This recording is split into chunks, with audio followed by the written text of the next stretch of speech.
I never thought I'd live to see the day when the boy I raised, the boy whose first cries I soothed, whose scraped knees I bandaged, whose college tuition I fought tooth and nail to cover, would look me in the eye on Father's Day and laugh, "You'll die broke." The words sliced through me sharper than any knife could. They weren't just words. They were a verdict, a declaration. My own son, the child I carried for 9 months, mocking me in front of family. I remember I froze, my coffee cup halfway to my lips, steam rising between us like some cruel curtain. My daughter-in-law smirked. My grandson stared at his phone, pretending not to hear. My daughter shifted in her chair, uneasy. But my son? He grinned. He thought he'd won something by humiliating me. And the worst part? Everyone stayed silent. No one defended me. No one told him he was out of line. They just let the words linger in the air, thick as smoke. "Don't forget to subscribe if you like hearing stories like this," I whispered, almost to myself, almost like a prayer, because what I'm about to tell you isn't just a story. It's a warning. That Father's Day morning started like any other.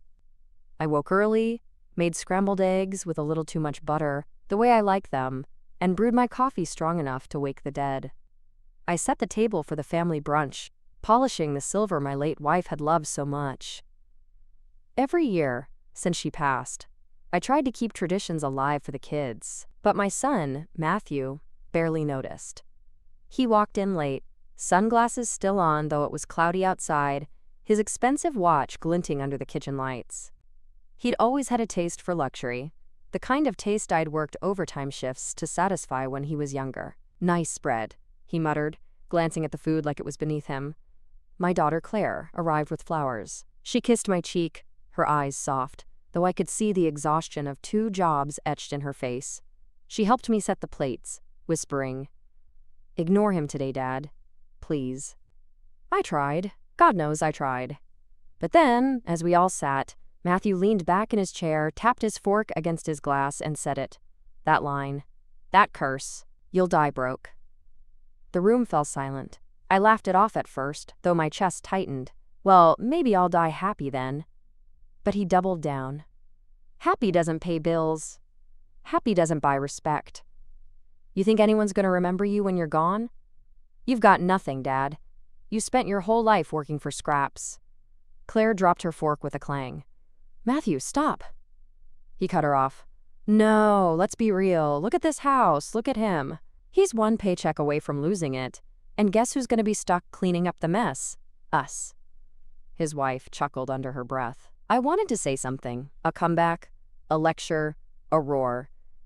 But the words caught in my throat, because part of me wondered if he was right. That night, lying awake, staring at the ceiling fan as it spun shadows across my bedroom, I replayed every word. Over and over.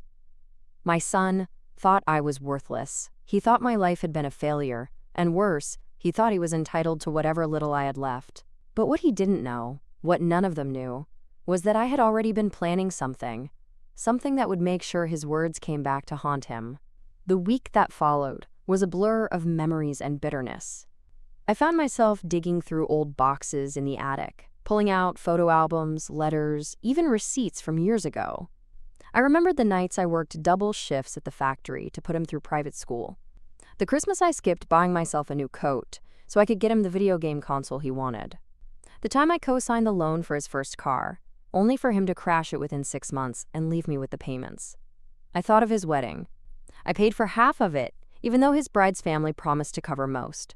I sold my wife's jewelry for that. She would have wanted it, I told myself. But seeing them laugh at me on Father's Day made me wonder if she would have felt betrayed by how easily I handed over her legacy. And then there was the trust fund. When my wife passed, she left behind a small life insurance payout. Not millions, not even close, but enough. Enough that I put it aside, investing carefully, growing it bit by bit. I never told Matthew or Claire the full amount. I just told them it was for their future. But Matthew, he assumed it was his. He always assumed everything was his. And I realized, lying in bed one restless night, that his assumption was my weapon. The next day, I made an appointment with my lawyer. His office smelled of leather and old books, the kind of place where secrets live in mahogany drawers. "Mr. Carter," he greeted me, adjusting his glasses. "What brings you in?" "I need to make some changes," I said, sliding the envelope across his desk. Inside was the trust paperwork. He skimmed through, nodding. "This is the fund for your children, correct?" "Yes," I said. My voice didn't shake. "But one of them doesn't deserve it anymore." He raised an eyebrow. "You want to amend the beneficiary?" "Not amend, cancel." "Cancel?" I leaned forward, the anger simmering in my chest. "My son told me I'll die broke. He thinks he's entitled to what I worked for. Well, I'd rather see that money go up in flames than line his pockets." The lawyer adjusted his tie. "I can redirect it to your daughter, or to a charitable trust. We'll need signatures, of course. But it's doable." I signed. Every pen stroke felt like carving his words out of my skin. When I walked out of that office, the summer sun felt different. Brighter, hotter, like fire waiting to spread. That weekend, I invited Matthew over. Just him. No wife, no kids. He showed up late again, reeking of cologne, smirking like he was doing me a favor by being there. "Dad," he said, clapping me on the back. "So what's this about? Finally gonna admit I was right?" I gestured toward the dining table. 2 chairs, 2 glasses, a bottle of whiskey I'd been saving. "Sit," I told him. He sat, lounging like a king. "This better be good." I poured the drinks, took a sip, let the silence stretch. Then I said it. Calm, firm, cold. "You no longer have a trust fund." He blinked. At first, I thought he hadn't heard me. Then his smirk faltered, just a little, like a candle flame in a draft. "What did you just say?" I leaned back in my chair, my glass still in my hand. "The trust fund. It's gone. Cancelled. Erased. It doesn't exist anymore." Matthew laughed. Loud, sharp, too quick. He slapped the table as if I'd made a joke. "Ha! Good one, Dad. You almost had me." I didn't laugh. The silence that followed was heavier than the whiskey between us. His smile wavered, then hardened. "You're not serious." "I've never been more serious," I said, staring him down. He leaned forward, his jaw tight, his voice dropping into a growl. "You can't do that. That money is mine." "Yours?" I raised an eyebrow. "Tell me, Matthew, what exactly did you do to earn it?" His eyes narrowed. "I'm your son. And Claire's my daughter. She works 2 jobs, pays her bills, raises her kids without a handout. She never asked me for a dime." "That's because she's stupid," he snapped, his voice rising. "She works like a mule while the money sits there." "I've been patient, Dad. I've been waiting. You said it was for our future. That means mine." "No," I said softly, shaking my head. "It never meant yours alone. You assumed it. You acted like it was your birthright. But it's not. And after the way you spoke to me on Father's Day, I realized something. Leaving you that money would be the biggest mistake of my life." His fist slammed the table so hard the glasses rattled. Whiskey sloshed onto the wood. "You can't do this to me. Do you know how much I've planned around that money? I've got investments, Dad. Deals. People depending on me." I stared at him, suddenly seeing not my son, but a stranger. A man who thought money was his only identity. "You should have thought about that," I said, "before you told me I'd die broke." That night after he stormed out, slamming the door so hard a picture frame fell from the wall, I sat in the quiet and let myself shake. My hands trembled, my chest ached. I wasn't used to being that cold, that firm with him. For years, I'd bent to his tantrums, his entitlement. But not anymore. Sleep didn't come easy. I kept replaying his face in my mind, the disbelief, the anger, the way his voice cracked when he realized I wasn't bluffing. I should have felt guilty. But instead, I felt lighter, like I'd finally pulled a splinter that had been festering for decades. Still, part of me feared what he might do next. 2 days later, I found out. I was sweeping the porch when Claire pulled into the driveway, her beat-up Honda wheezing like an old dog. She hurried out, clutching her purse, her face pale. "Dad, we need to talk," she said, rushing up the steps. I set the broom aside. "What's wrong?" She bit her lip, glanced over her shoulder as if afraid Matthew might appear. "He called me. He said you cut him out of the trust fund." I nodded slowly. That's right. Her eyes widened. You actually did it? Yes, and I don't regret it. She looked at me for a long moment. Then she whispered, He's furious. He said he's going to fight you, in court if he has to. I sighed, rubbing my temples. Let him try. The papers are signed, Claire. It's legal. He also said, she hesitated, her voice trembling. He said if you don't reverse it, you'll regret it. He mentioned the house, Dad. He said he has leverage. My stomach tightened. Leverage? What leverage? Claire shook her head. I don't know, but he sounded serious. I looked out at the street, the sun glaring off the pavement. My son wasn't just angry, he was plotting. That evening, I couldn't sit still. I wandered from room to room, my footsteps echoing off hardwood floors that suddenly felt foreign. I stopped in the living room, staring at the framed photographs on the mantel.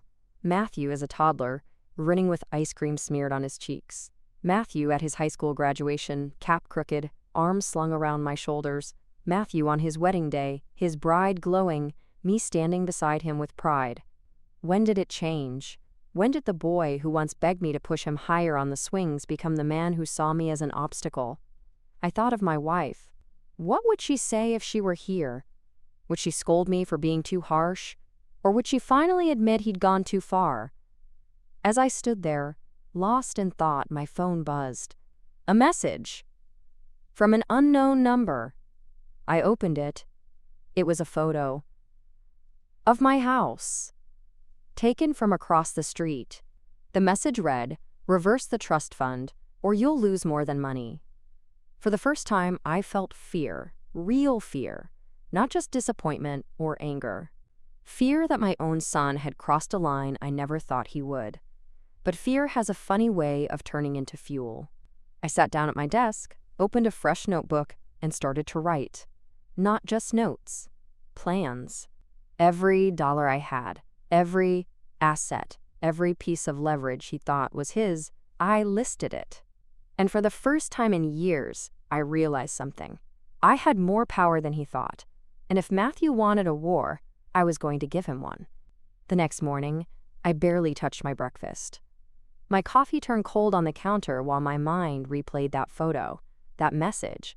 My son, my own flesh and blood, had turned into a stranger lurking in the shadows, sending threats like some cheap criminal. I decided then, if he wanted leverage, I'd take it away piece by piece until he had nothing left to hold over me. 2 days later, the knock came. Not a polite knock. A pounding one. 3 sharp bangs that rattled the doorframe. I opened it to find Matthew standing there, jaw clenched, his expensive suit wrinkled like he'd slept in it.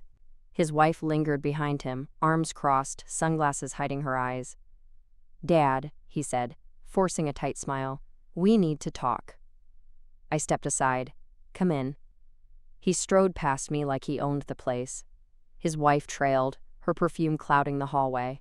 We sat at the dining table, the same one where, days earlier, he'd declared I'd die broke. I'm gonna make this simple, he said, leaning forward, elbows on the table. You restore the trust fund or I go to court. I raised an eyebrow. On what grounds? Grounds? He laughed bitterly. You think a judge will look kindly on an old man cutting his own son out? You think Claire won't side with me if I make her an offer? People can be persuaded. My stomach twisted, but I kept my voice calm. You're bluffing. His wife smirked. Try us. That night, I pulled out the old safe box from the back of my closet. Inside, neatly stacked, were years of documents. The deed to the house, insurance papers, bank statements, even a copy of my wife's will. I spread them across my bed like puzzle pieces. I realized something then. Matthew wasn't the only one who could play dirty. He thought he had leverage. But the truth? He was drowning in debt. I'd seen hints, the investment deals, the expensive cars, the late-night phone calls when collectors slipped through. All I had to do was shine a light. The next day, I called Claire. Sweetheart, I said, I need your help. Not with money, with information. She sighed. Dad, you know I'll help. What do you need? Matthew, I need to know how deep he's in, who he owes, what he's been hiding. If he wants war, I need to know the battlefield." There was silence on the other end. Then, "Dad, you're not wrong. He's in bad shape. Credit cards maxed, business loans in default, even the house, second mortgage. He doesn't want anyone to know." A cold satisfaction spread through me. Then that's his real fear. Not me dying broke, him living broke. The showdown came sooner than I expected. Sunday evening, Matthew showed up again, this time without his wife. His eyes were bloodshot, his tie crooked. "Dad," he said, slamming a folder onto the table. "Sign it." I glanced at the folder. Papers. Legal ones. He'd drafted a claim to force control of the trust. "You think you can bully me with this?" I asked quietly. "I don't think," he sneered. "I know." I slid the folder back toward him. "Funny thing, Matthew, I spoke to Claire. She told me about your second mortgage. About the defaulted loans. About the collectors calling her when they can't reach you." His face drained of color. "She wouldn't." "She did.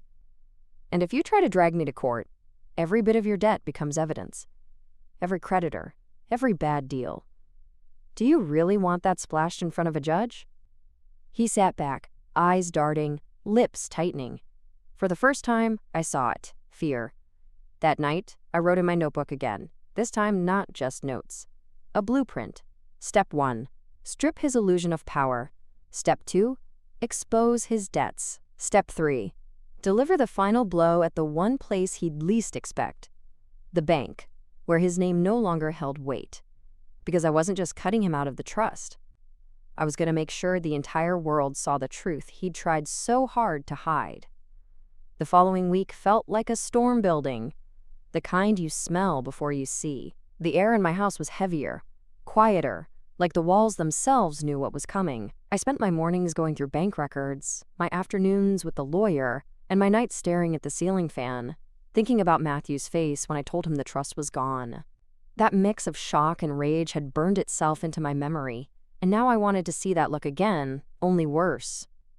My lawyer, Mr. Carter, sat across from me one afternoon, his fountain pen tapping softly against a yellow legal pad. "You've got options," he said. "Canceling the trust was just the beginning. You could redirect funds toward Claire. Or, if you want something more dramatic, we can arrange stipulations. Conditional clauses that leave Matthew nothing unless he meets impossible requirements." "Like what?" I asked, leaning in. "Debt-free for 10 years. Gainfully employed. No defaults. The sort of thing he'll never accomplish given his track record." I thought about it, rolling the idea around in my head like a marble. "No," I said finally. That would still give him hope. I want finality. When he looks at me, I want him to know it's over. No loopholes, no bargaining. Mr. Carter adjusted his glasses. "In that case, we finalize Claire as sole beneficiary. But if you want the full effect, we deliver the news publicly." "Publicly?" He nodded. "Will readings, family announcements. Sometimes the humiliation is as effective as the financial blow." I sat back, a slow smile spreading across my face. Public, yes. Matthew wanted to shame me in front of the family. I would return the favor tenfold. A few nights later, Claire came by again. She brought dinner, takeout Chinese, the cartons still steaming. We sat at the kitchen table, chopsticks clicking, the scent of soy sauce and ginger thick in the air. "Dad," she said gently, "are you sure about this? He's still your son." I paused, my lo mein dangling from the chopsticks. He stopped being my son when he threatened me, when he mocked me in front of you, when he treated me like an ATM instead of a father. Her eyes softened. He was always different, even as kids. "Remember when he stole the 20 from your wallet and blamed me? Mom cried for hours." I nodded slowly. I remembered. And I remembered forgiving him, excusing him, telling myself he'd grow out of it. He never did. He just grew bolder. Claire reached across the table, squeezing my hand. "Then do it. Cut him off. For good. I'll stand by you." 2 days later, Matthew made his move.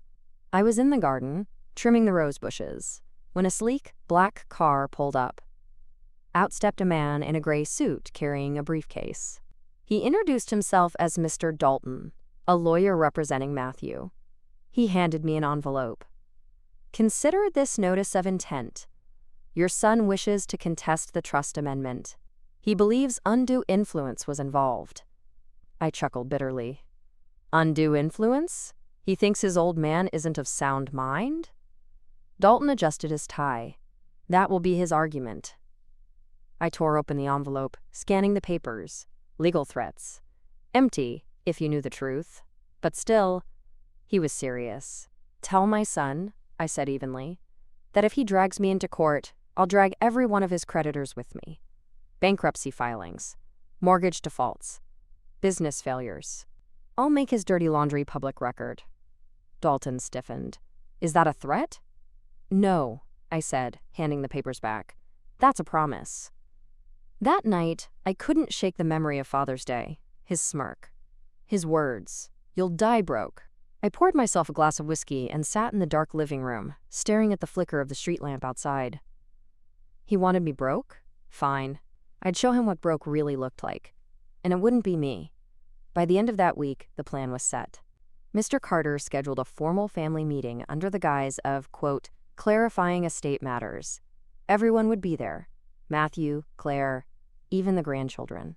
The stage was set for a revelation Matthew would never recover from. But I wanted one last thing, one final nail. So I picked up the phone and made a call to the bank, to a manager I'd known for years. Do me a favor, I said. Flag any accounts in Matthew Carter's name. Loans, overdrafts, defaults. I want copies, and I want them ready by next Friday. The manager hesitated. That's confidential, Mr. Carter. Not when I'm the guarantor on half of them, I replied. You know it, and I know it. There was silence. Then, I'll see what I can do. I hung up, my pulse racing. Because when Friday came, when the whole family gathered, I wasn't just going to cancel his trust. I was going to strip him bare in front of everyone. Friday arrived with the weight of a funeral. The house smelled of lemon polish and fresh coffee. I'd cleaned every corner, set out every chair, arranged the dining table with the good china, not for celebration, but for judgment. Claire arrived first, her 2 boys in tow, their sneakers squeaking on the hardwood. She hugged me tightly, whispered, "Stay strong, Dad," and ushered her sons into the living room with their tablets. Then came Matthew. Not late this time. No. He walked in right on the dot, his wife at his side, both dressed like they were attending a gala. He wore a navy suit, crisp and smug. She wore pearls that I suspected were bought on a credit card he hadn't paid. Behind them trailed Mr. Dalton, his lawyer, briefcase in hand. Quite the production, Matthew sneered, looking around the room. What are we, reading your last rites? Sit down, I told him, my voice flat. He smirked but obeyed, dragging his chair back with a screech. Mr. Carter, my lawyer, entered last. He carried a thick folder, his expression grave but steady. He laid the documents on the table, the weight of paper landing like a gavel. Thank you for coming, he began, his voice professional. Mr. Carter has asked me to clarify the status of his estate planning. Given the family tension, he felt it best to do this formally, with witnesses. Matthew leaned back, arms crossed, that smug grin plastered across his face. Perfect. Let's get to the part where Dad apologizes and restores what's rightfully mine. Claire's jaw tightened. I stayed silent, letting the lawyer continue. Mr. Carter opened the folder. As of last week, the trust fund originally intended for both children has been legally dissolved in its prior form. The assets have been redirected. Effective immediately, Matthew Carter is no longer a beneficiary. The words echoed. Claire gasped softly. Matthew shot up, his chair crashing back. You can't, he barked. You can't just erase me from my own inheritance. It was never yours, I said quietly, his face reddened. This is a setup. He jabbed a finger at me. You've been manipulated. Claire's been whispering in your ear. This isn't legal. Mr. Carter cleared his throat. It is entirely legal. The documents are signed, witnessed, and filed. There is no obligation to leave an adult child anything. Matthew's lawyer shifted uncomfortably, already seeing the writing on the wall. But I wasn't finished. I reached beneath the table, pulled out a second envelope, thick with papers, and slid it across to Matthew. What's this? He snapped. Read it, I said. He tore it open, his eyes scanning the first page. His confident smirk faltered, then disappeared altogether. These are, his voice trailed, your debts? I supplied. Your second mortgage. Your defaulted business loan. The 3 credit cards you maxed out in a single year. The collectors who called Claire when they couldn't reach you. All of it. Every penny you've hidden behind your little charade of success. His wife's face drained of color. "Matthew," she whispered. He glared at her. "Shut up." The room was silent, but for the sound of papers trembling in his hands. "You think you can humiliate me like this?" he spat finally. "In front of everyone?" "You humiliated yourself," I said, my voice calm, steady. I only held up the mirror. Claire spoke softly, but her words cut like glass. "You've been lying to all of us, Matt, about the money, about the trust, about everything." Matthew's hands shook, the papers crumpling in his fists. "You don't get it? I had plans, deals that needed cash flow. Once they came through, we'd all be rich." "Or all bankrupt," I interrupted, "and you expected me to bankroll your gambling." "It's not gambling," he roared. "It's business." "Then run it like a businessman," I shot back. "Not like a spoiled child waiting for daddy's safety net." His lawyer cleared his throat awkwardly. "Matthew, perhaps we should." "Shut up," Matthew barked, slamming his fists on the table. "This isn't over, Dad. You think you've won, but I'll find a way. You owe me." I stood slowly, leaning across the table until my face was inches from his. My voice dropped to a whisper, cold and deliberate. "I owe you nothing." For a long moment, no one spoke. Then Matthew stormed out, his wife trailing, her heels clicking fast as if she couldn't get away quickly enough. The door slammed, the walls shook, and silence fell over the house. Claire exhaled shakily. "Dad, that was brutal." I sank into my chair, suddenly exhausted. It had to be done. Her eyes softened. What if he retaliates? I stared at the door where he'd left, the echo of his footsteps still ringing in my ears. Then he'll learn what it feels like to be powerless. That night, I sat alone with a glass of whiskey, staring at the stack of papers Matthew had left behind. His debts, his failures, his illusions. For years, I'd carried the weight of protecting him, of covering his mistakes, of pretending he was something he wasn't. Now, for the first time, that weight was gone. But I also knew something else. Matthew wouldn't go quietly. The house was quiet after the meeting, but my heart wasn't. My pulse thudded like distant drums, warning me of a battle yet to come. For 2 days, nothing happened. No calls, no texts, no knocks at the door. The silence was almost worse than the storm. On the 3rd day, the letter arrived. Thick envelope. Law firm, header. Inside, a notice of legal action. Matthew was suing me, contesting the trust amendment. Undue influence. Incapacity. Fraud. Words typed in bold letters. Lies dressed in suits. I sat at the table, the papers spread before me, and laughed. It wasn't the laugh of a happy man. It was sharp, bitter, the kind of laugh that tastes of iron in your mouth. My son thought he could drag me through the mud and still come out clean. He had no idea the mud was deeper on his side. I called Mr. Carter. "Matthew's filed a claim," I said. He sighed, unsurprised. "We expected as much. He wants to say I'm incompetent, that Claire manipulated me." "Then we'll prove the opposite," Mr. Carter replied, "and we'll do it by exposing his finances." Judges don't take kindly to heirs demanding money while defaulting on every loan they touch. I exhaled slowly. "Then let's make it public." The hearing came 2 weeks later. The courthouse smelled of old wood and disinfectant. I wore my best suit.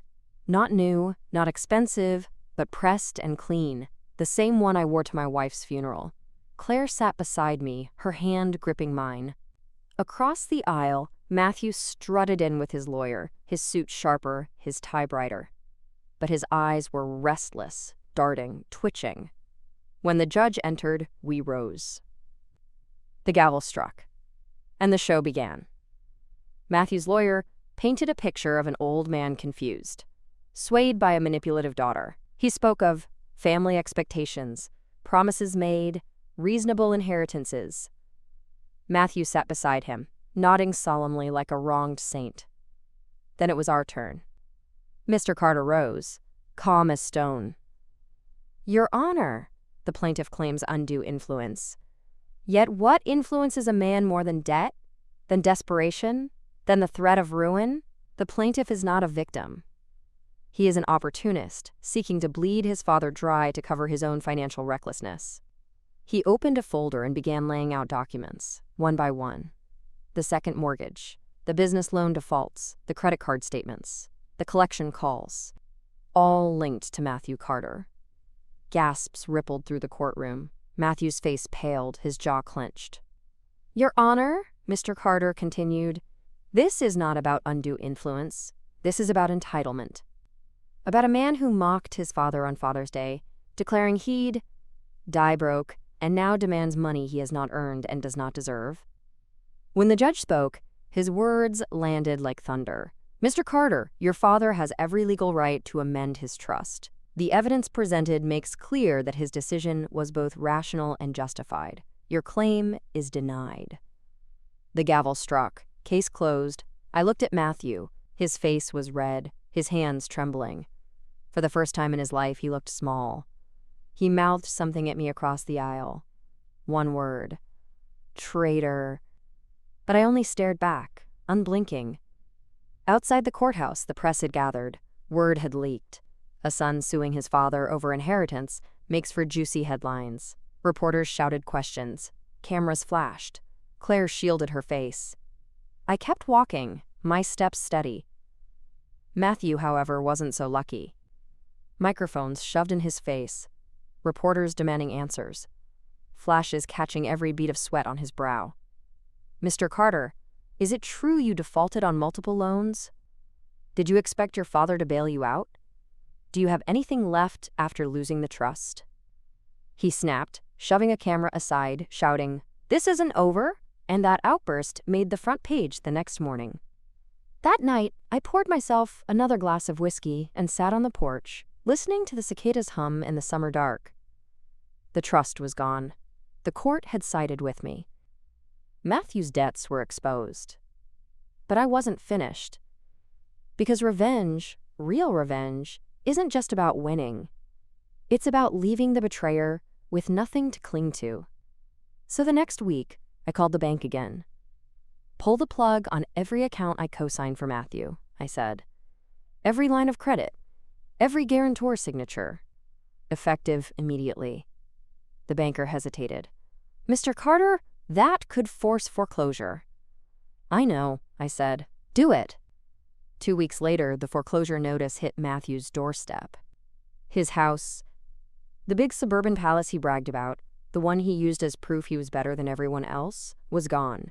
His wife left soon after. I heard it from Claire, who heard it from a neighbor. She packed her things one afternoon, loaded the kids into the car, and drove off without looking back. Matthew was left with nothing but debt, shame, and an empty house echoing with silence. The last time I saw him was at the grocery store. He looked thinner, older, his suit traded for a wrinkled hoodie. He avoided my eyes at first, then finally muttered, "Hope you're happy." I looked at him, really looked, and saw the boy I'd once pushed on the swings, now a man broken by his own greed. "I'm not happy," I said quietly, "but I'm free." And I walked away, the sound of my footsteps echoing against the linoleum tiles, carrying me into a future he could no longer touch. That night, I sat at my kitchen table, the house quiet around me. I poured one last drink, raised the glass to the ceiling, and whispered to my late wife. "He mocked me on Father's Day, said I'd die broke, but I didn't die. And I'm not broke. He is." I took a long sip, the whiskey burning my throat, the silence settling into peace. Word travels fast in a small town. By the end of the week, everyone knew. The grocery clerk who bagged my milk, the barber who trimmed my hair, the neighbor who watered her petunias on Saturday mornings. They all looked at me with a strange mix of sympathy and awe. It wasn't every day that a father took his own son to war. At the diner, over coffee, old friends leaned closer. "Hell of a thing, Jim," one of them said, stirring cream into his cup. "Most men your age, they roll over when their kids demand the checkbook." I sipped my black coffee, the bitterness grounding me. Most men's kids don't laugh in their faces and say they'll die broke. The table went quiet, heads nodded. Because they'd all seen it, the way Matthew strutted, the way he bragged, the way he acted like the world owed him everything. But the whispers weren't just in town. They were in the family too. Claire told me one evening, sitting at the kitchen table with a glass of wine in her hand. Uncle Rick called me, she said. Said Matthew's been telling people you've gone senile, that I manipulated you. I frowned. And what did you say? She smiled faintly. I told him if you're senile, then so am I, because you've never been sharper. I chuckled, but inside, the word stung. Senile. That's the word Matthew would cling to now. The excuse he'd peddle to anyone who'd listen. Not that he'd lost because of his greed, but because his old man was losing his mind. One Sunday, after church, Pastor Miller pulled me aside. Jim, he said gently, I've heard what's happened. Folks are talking. I know, I said. He tilted his head. Are you at peace with your decision? I looked him in the eye. Pastor, I loved my son. I still do. But love doesn't mean feeding the fire that's burning down the house. Sometimes the only way to save yourself is to cut the rope. He nodded slowly, his hand firm on my shoulder. Then you did what you had to do. Meanwhile, Matthew's downfall wasn't just whispered. It was visible. His car disappeared from the driveway first, repossessed. Then the foreclosure sign went up, stark and white against the trimmed lawn he'd once bragged about. Neighbors whispered from porches, as moving men carried out furniture, piece by piece, the echoes of his pride loaded onto trucks. Claire drove by one afternoon and called me after. Dad, she said, her voice heavy. You should have seen him, standing there on the curb while they carried his big screen TV out. He looked hollow, like he'd been gutted. I didn't answer right away. I pictured it, though. Matthew, arms crossed, jaw tight, pretending not to care while everything crumbled around him. Part of me wanted to drive over, to stand beside him, to say, Son, come home. But the larger part of me knew he'd spit in my face if I tried. Because to admit defeat, to lean on me now, would mean admitting I was right all along. And Matthew would rather drown than admit that. Nights were the hardest. The house was quiet, too quiet. I'd sit in my chair with the lamp casting soft yellow light, staring at the photo albums spread across my lap. Matthew as a boy, grinning with missing teeth. Matthew at 13, holding up the fish we caught on our summer trip. Matthew at 18, shaking my hand after graduation, his eyes full of dreams. When did it shift? Was it me? Did I spoil him too much? Did I give him too little? Did I set him up for failure by cushioning every fall? The questions kept me awake. But then I'd hear again, as clear as if he were standing beside me, his voice on Father's Day, "You'll die broke." And the ache hardened back into steel. A month after the court case, Claire invited me over for Sunday dinner. Her house smelled of roasted chicken and garlic bread, the boys, laughter echoing through the halls. I sat at the table while she served plates, and for a moment I felt something I hadn't in a long time, warmth. Dad, she said, sitting across from me, you know you can move in here if you ever get lonely. The boys would love it. I smiled faintly. Thank you, sweetheart. But I need my space. Your mother's memory is still in that house. She reached across, squeezing my hand. Then promise me you won't shut yourself away. Promise me you'll live. I nodded. I'll try. But life has a way of testing promises. Because one evening, just as the sun dipped below the horizon, painting the sky pink and gold, I heard a knock. When I opened the door, Matthew stood there. His eyes were bloodshot, his clothes wrinkled, his hair unkempt.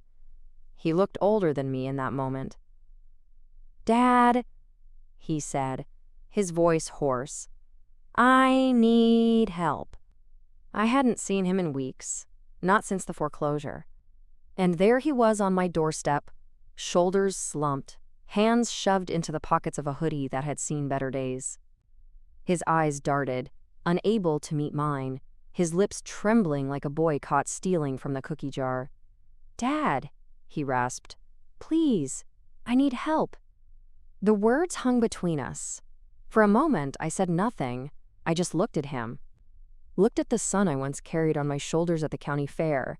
The son who used to sneak into my bed during thunderstorms. The son who once swore he'd make me proud. And now, a man hollowed out by greed, by arrogance, by the weight of debts he could never repay. I stepped aside. Come in. He shuffled into the living room, glancing at the photographs on the mantel like they were ghosts. He sat on the edge of the couch, hunched forward, hands clasped so tight his knuckles turned white. "I've got nowhere to go," he whispered. "The house is gone." Lisa left. "Took the kids. I've been staying at a motel, but I can't afford it anymore." I sat in my chair, the same chair I'd occupied night after night, staring at the past in picture frames. "You told me I'd die broke," I said quietly. He flinched. His lips parted, but no words came. "Do you remember that?" I asked, my voice steady. Tears filled his eyes. "I didn't mean it." "Yes," I interrupted, "you did." Silence. The only sound was the old clock ticking on the wall. Finally, he spoke. "I was angry.